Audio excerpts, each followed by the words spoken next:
Hi, everybody. I'm Gold Derby News and Features Editor Ray Richmond, and I'm here today with executive producers Mark Bracco and Linda Gierahn of Silent House Productions, who worked on the NBC special Carol Burnett, 90 Years of Laughter and Love. Mark and Linda, let's just jump right into it and get this out of the way. Everyone knows Carol Burnett is just a living nightmare. How are you able to survive weeks of working side by side with this harridan? No, no, no. Of course, I'm kidding. As you know, probably no one in the history of entertainment has a reputation for being classier, sweeter, and funnier than Carol Burnett. And I know this wasn't your first rodeo with this woman, Mark and Linda. You also worked with her on her 50th anniversary special in 2017, right? Yes, Yes. we did. And what was it like working with Carol this time? It was amazing. When we did the 50th anniversary special of the Carol Burnett show, obviously that one focused only on the Carol Burnett show. So this time, with it being her 90th birthday, we really got to focus on the entire breadth of her career from all the way back to, starting off on Broadway and then the early days of television, of course, the Carol Burnett show, but then Annie and her movie career and all the other TV shows she appeared on. So we really got to celebrate her entire life this time around, which made it really fun and really exciting. And she remembers everything and the detail she brings in terms of, as we were putting together the retrospective packages, just the memory she has of everything is remarkable. Yeah, as I saw at an event, FYC event for the show, the woman seems to have an incredible memory. She remembers things, from 60, 70 years ago, and I can't remember stuff, from last week. So clearly that had to be fun to work with, to have someone who seems to have a photographic memory of everything she's ever done. Yeah, she's so incredible and has such a vision for everything. And exactly what you said, she remembers back to everything, every clip, every special. She remembers it all. So yeah, I have no idea how she does it, but she does. Um, Walk us through the initial process of creating this birthday special, Mark and Linda. I mean, the first ideas, how it was pitched, how it evolved. Yeah, as we talked about, we had a previous relationship with her, and Linda and I have both been at Silent House for about 2 years now, and we had done the 50th anniversary special at a previous company that Linda and I worked at.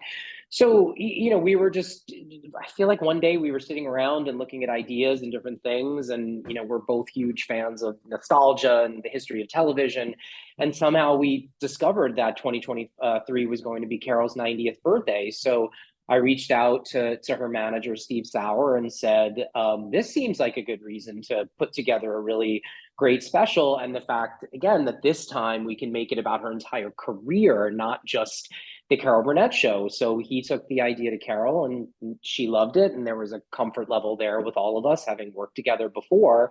So we put, a really great pitch together and then sort of an idea of what the show could be. And honestly, it's funny because when you go out and pitch shows, sometimes when you end up doing them, they turn out to be so different than the original idea. This was so similar to actually what we pitched, which was to do sort of a more intimate, kind of nightclub feeling party that really felt like a party and an event and a show, not just sort of like, wheeling out a birthday cake, which was something none of us wanted. So it really turned out to be very similar to the original idea that we all conceived of together. Yeah, I think too many people, Linda, seem to think that Carol Burnett's career begins and ends with her CBS variety show. And she had such a long running and rich career on stage, in film, and everywhere before and after that. Yeah, that's what I really love seeing is just going back to the old days before the Carol Burnett show and diving into her, Broadway specials, her singing. That to me was incredible, just really hearing how she could sing and perform on Broadway. And just hearing her reflect on all of that, was really, really, really cool. I know Carol herself was especially hands-on and involved with this as a producer. Should that surprise us? It surprised me a little bit, actually. because she's more than earned the right to just sit back and, let a show like this wash over her. It was the exact opposite of that. I mean, it was great because, earlier on in the process, we edited all of the retrospective packages first, and we were sending edits of the packages to her to look at them, and she was coming back with incredible notes.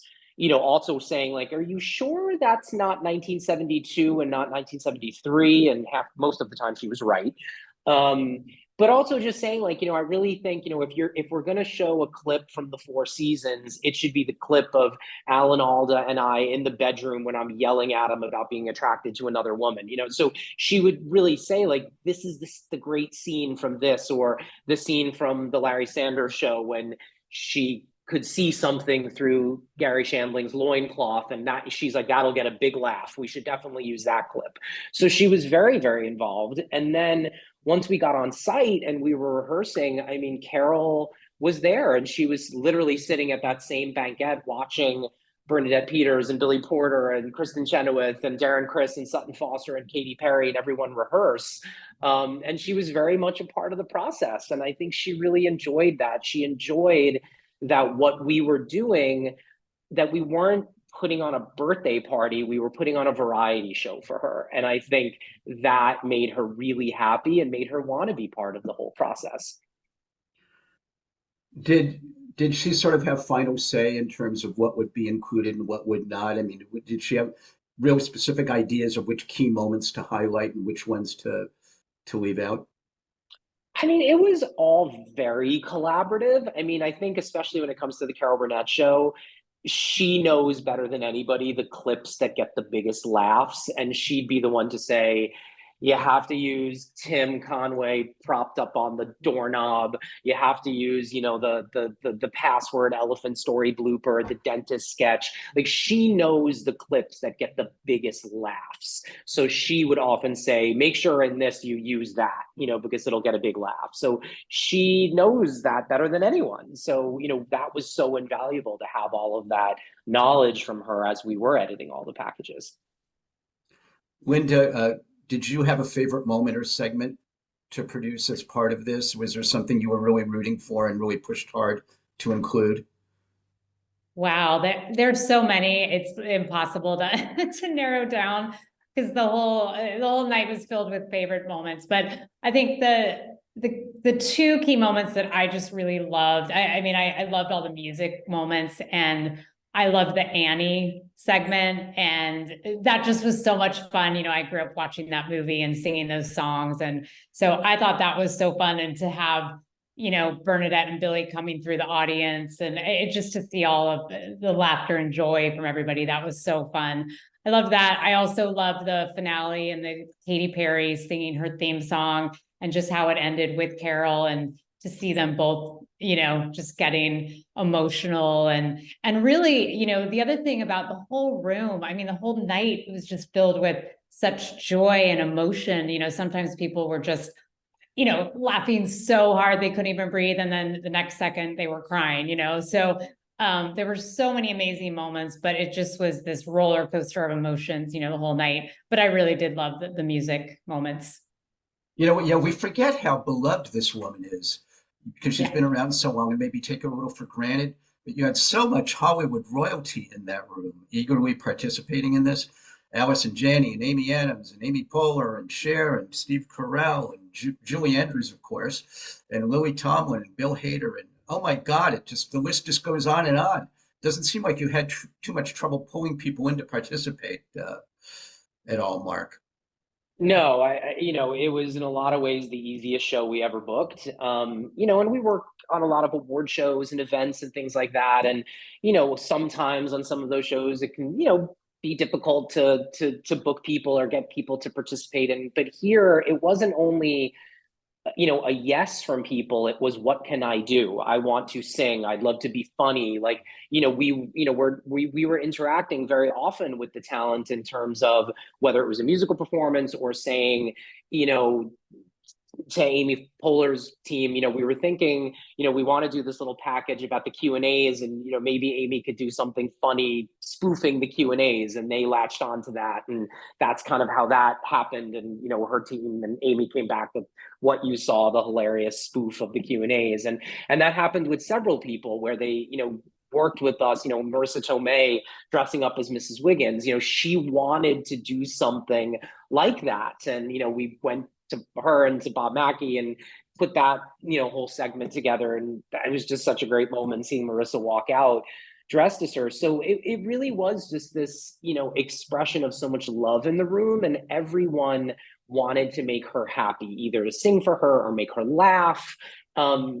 And I think it was such a joyous experience for us, because everyone really wanted to be there and really wanted to participate in a great way to make Carol happy. Was there anything that didn't make the final cut, that you can share, that you maybe were even would have disappointed that didn't make it? This is, of course, bloopers are always the funniest thing, but there was a really funny moment when Cher was sitting next to Carol and was going to introduce Sutton Foster and Darren Criss's performance. And the first time she went to say Sutton Foster and Darren Criss, she flubbed it, and she sort of, she said a naughty word, and the whole audience just roared with laughter, and it was just really, really funny. And then she got it the next time, but it was just really, really funny because Cher she said a naughty word after she flubbed the line, and there was this burst of energy in the room because it was just very funny seeing Cher say a naughty word and flub a line. So that was maybe in the I don't know, do they do DVDs anymore? That would be a DVD extra, but it was a very, very funny moment that in some ways you were like, man, I wish we could have used that somehow, because it was really funny. I would be shocked if there was a moment when Cher didn't use a profane word. From everything I've heard. But did you get a chance to really share, just sit down with her, or separate and apart from the special, Mark and Linda, and talk about her life and her career? I mean, just in a more one-on-one way, because it seems like she's, I mean, the woman is 90, but it seems like she's maybe a little isolated these days there in Santa Barbara. Does it seem like she's still really active and really a part of the business? Well, I mean, I'll answer first, and Linda, you can. I was fortunate enough to be the person that got to do the interview with her that we interspersed through all of the packages. So she actually came into our offices in Silent House one day, because we have a little studio downstairs, which of course everyone in the building was just like so excited that Carol was coming to the building.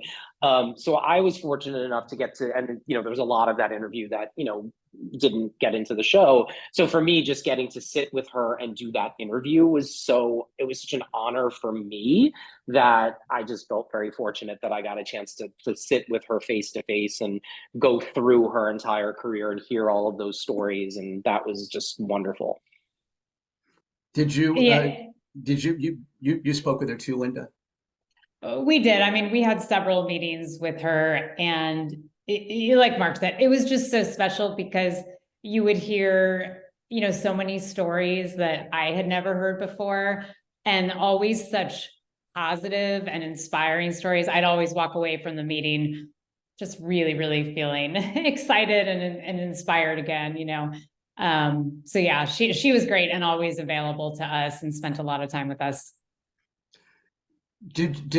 Was part of the conversation you had with her, both of you, about the sexism battles maybe she had to fight? I mean, I know she's all about positive and funny, and this was all such a lovely occasion, but did she talk about some of those battles she fought with CBS and with producers and people who didn't think women could be as funny as men? Yeah, I mean, it wasn't anything that became a big focus. She always, number one, when people talk about, Carol being that female pioneer in comedy and television, she always immediately turns to Lucy and said Lucy was first. And they were very, very close. And she always says Lucy was first. So she's always, because she's Carol Burnett, going to be, she's always going to give someone else credit, and she's never going to want to take it for herself. I mean, she definitely told stories, some of which got into the special and some of which didn't, about the early days, and convincing the executives at CBS to give her the special with her and Julie Andrews, because it was two women fronting a special. At that time, Julie wasn't she was a Broadway star, but she wasn't known nationally yet, which I think was something surprising. I think in some ways, I didn't realize that. I didn't realize that Carol was really much more famous first than before Julie. And somehow in my brain, I thought it was the opposite. So that was something I learned along the way. So she did talk about, the early days of getting, those first specials with Julie, and then having the executive sort of saying, "Are you sure about this? A woman fronting a variety show, it's always been a man's game." But I just don't think she was ever deterred. I think she just always believed that funny is funny, and she certainly has been right for many, many, many decades of her career. Yeah, I don't think she clearly didn't make that any sort of focal point. She just pioneered through everything. And, she really didn't talk about it a lot, but it's so clear that she is just a boss. So I can only imagine in those days, I could envision her having those conversations, about her show and getting the green light. And I can't imagine what she went through, but she really just never focused on that. She just did what she did.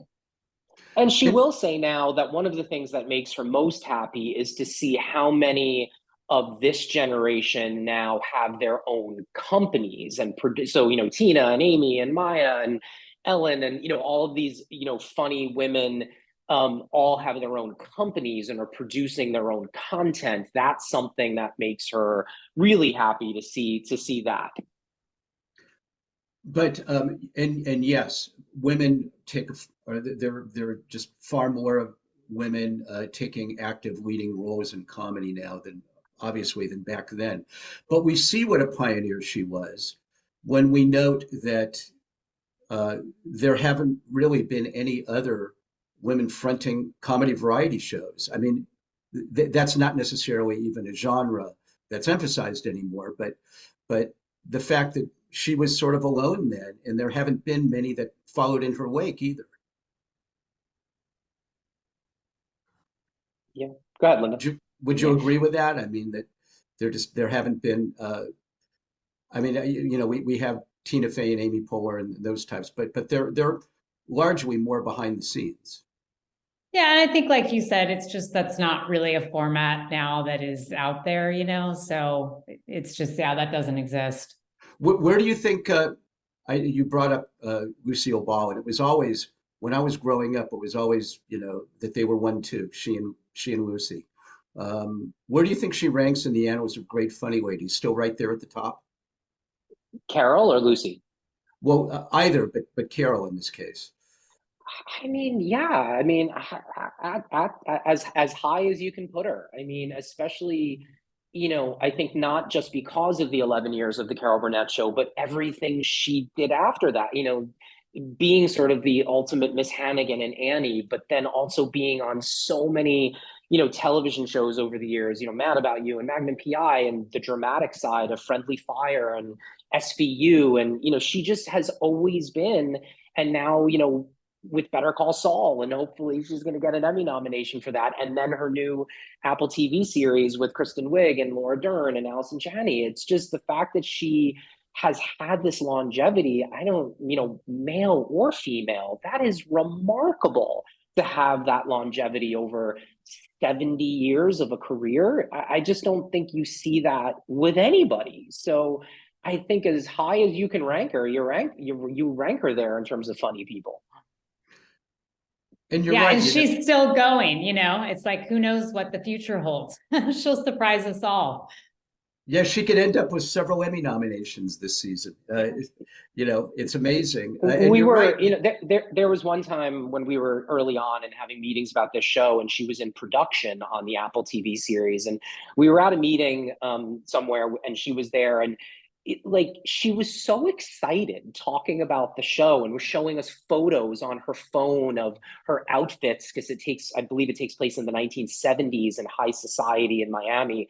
And she was so excited talking about the show and working with Kristen Wiig and working and that, you would have thought she was 25 years old and had just broken into the business, but like she was like talking and literally scrolling through her phone and showing us these photos of her funny outfits. And it just was like she just loves the business so much. And it just was, I was like, when you brought that up, it just made me think of that, how after all these decades she still gets so excited to show you pictures and talk to you about a show she's working on.